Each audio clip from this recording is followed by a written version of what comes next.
welcome to Round Robin. I'm your host, Robin McCormick with the City of Hampton. And today we want to make property owners aware of some of the regulations surrounding not quite the waterways, but the areas that lead up to the waterways. I have two guests here from Community Development, Andrew Griffey and Mikel. Welcome. Thank you. This is a really complicated zoning thing, because I think a lot of people may not know that their backyard, front yard, side yard falls into this category. Can you explain to us what it is and how it came about? Sure. The Chesapeake Bay Preservation District is part of the Chesapeake Bay Preservation Act, which was enacted by the Virginia government in 1988. So in 1989, the city of Hampton and majority of localities, adopted that ordinance. And so within the Chesapeake Bay Preservation Area, there's different, I don't know what, categories or qualities of land, and how you protect them or what the rules are a little different. Correct. Generally, it's divided up between two buffer zones, which are 100 feet wide buffers. One is a RPA. Well, wait, now stop. Buffers around what? Around the waterways. Okay. So it could be wetlands, it could be flowing water, but any place where water lives a lot of the year. Correct. Right? It could be tidal water, it could be non-tidal water, it could be a ditch behind your house, it could be See, a and I creek think out that's front. what throws people. I don't think they think of the ditches as a waterway. Right. But those ditches But some of them are. connect to a tidal area, and that puts a buffer around that ditch. Sometimes the ditch isn't. Right. That might require somebody coming Sometimes onto the it's property. just storm water and it goes to the storm drains or what, but sometimes it's going into outfalls into a waterway. Right, right. Okay. So I interrupted you, and don't call it an RPA. You have to tell us what it means. Resource protection. Okay. There's also a RMA, which is resource management area. And then certain areas that have been highly developed in the past might be considered to be IDA, which is increased development area. Intensely, sorry. So the IDA and RPA can be interchangeable depending on where you live. So, okay. So that is how much from the waterway, what's the first most intense, sort of district? So basically, if you're thinking or visualizing the water's edge, the first 100 feet landward would be the RPA or the IDA. There's going to be either one of those two.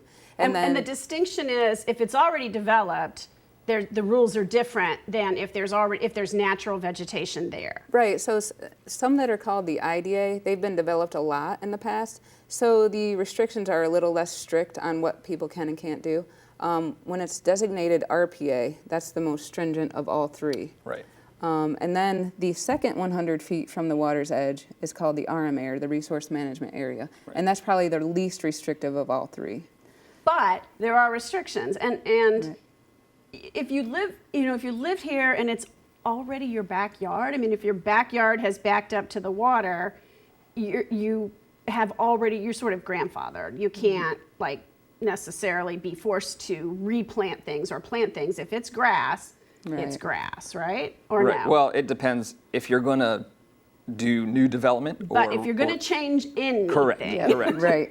If you want to put up a brand new shed or a garage, or you want to expand your fence house, even, right?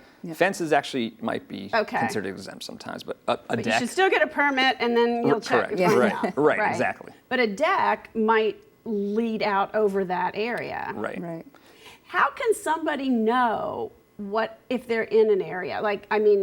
There's not water close enough to me, but I know some people might not know, especially if it's a small ditch or if it's wetlands. And the wetlands part is on somebody else's property, but they back up to it. How could you tell? Well, they can either call our zoning people, or there's actually a place online where they can go. If you go to hampton.gov, and you go to the GIS, you can look up your property, put in the address, and search your property, and you can actually see what buffer area you may or may not be in. So, now that's a little tricky because it doesn't come up automatically. You have to click on some stuff, right? So if you look at the list on the left-hand side, if you're looking at the GIS, there's a little box you can click. It says zoning, and then under that zoning, you click Chesapeake Bay Preservation District. Okay. And if you click that, then and give it a few seconds, it'll light up if your area's in the buffer area, a different color for depending on if it's RPA, IDA, RMA. Right, and there's a little key right there for you to be able to tell what color relates to which district. And then Okay. if there's any questions, we ask that people call us and we can guide them through the process or look it up for them or. Call 311. Call Through 311. 311. And they'll answer the basic questions, or they'll put in a ticket They'll for get one you of in you touch guys with- to go look at it or talk to them. Right. Now, we've had some new developments recently in which I think new homeowners, maybe new to Hampton, maybe new to the Bay, or from an area that wasn't on the water, didn't understand that they couldn't cut down trees in their backyard. So there's one thing that happens if you just already have it, but when it's new, when there's natural vegetation there, what happens? I mean, people really, it's their property and they can't cut down a tree? No, not all the time.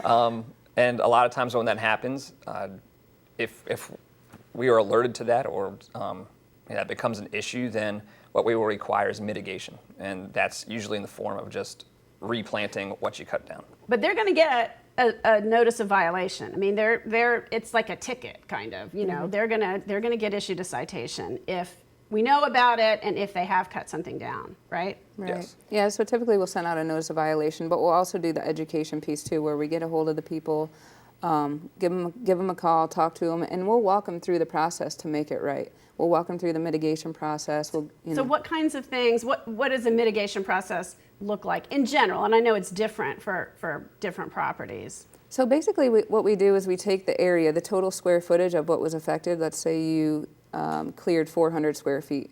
Then you'd have to do 1 unit of mitigation. And a unit of mitigation looks like a canopy tree, a couple understory trees, and a few small shrubs. Right. So basically what we'd have them do is bring in a survey of their property and just mark on that survey where the trees and all of those things will be planted, and then our zoning people will approve it, and then I'll go out and inspect to make sure that they did the plantings. So that's if you do it wrong. If you do it right, you come in and say, I would like a better view shed of the water. What can I do to improve that and not run afoul of the law, right? That's what we want people to do. Well, in that case, we would hope first that they would call us to ask us to maybe come out and consult with them. Right. People, you are allowed to improve your views without cutting down an entire shrub or a tree. So you could limb up your trees or keep shrubs at a certain height, but we would ask that you would have us come out and consult with you to let you know what you can and can't do. And so the purpose of all this is to protect the bay, but some people don't see the connection between their backyard and the bay. How is what I'm doing, 100 feet from the water affecting the bay? What are the key things that we're trying to fix? A lot of that runoff, stormwater runoff from the front portions of your property, that 100-foot buffer allows that water a chance to be, it's carrying a lot of nutrients, carrying a lot of phosphorus, it's carrying a lot of sediment, nitrogen. So the buffer in between your property and the waterway, that 100 feet gives vegetation a chance to sort of suck up those nutrients and trap that sediment before it gets into the water, thereby improving water quality.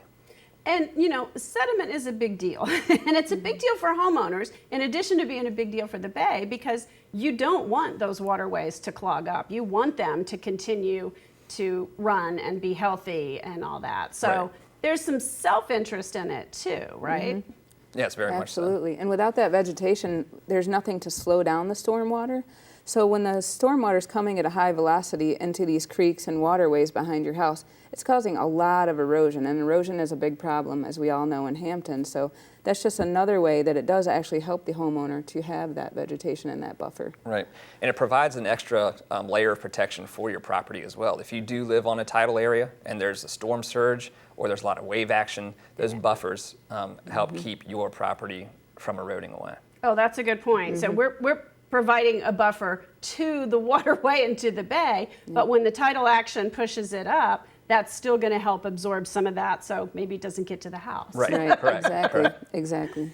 Okay, that makes a lot of sense. So do we look for native plants, native grasses? I mean, what are some general guidelines so if people are starting to think? DCR puts out a guidance manual, and in that manual it has a list of native trees, native shrubs, things like that. And we'll give those lists out to people and walk them through that. And that basically is all of the plants that are native to the buffer areas.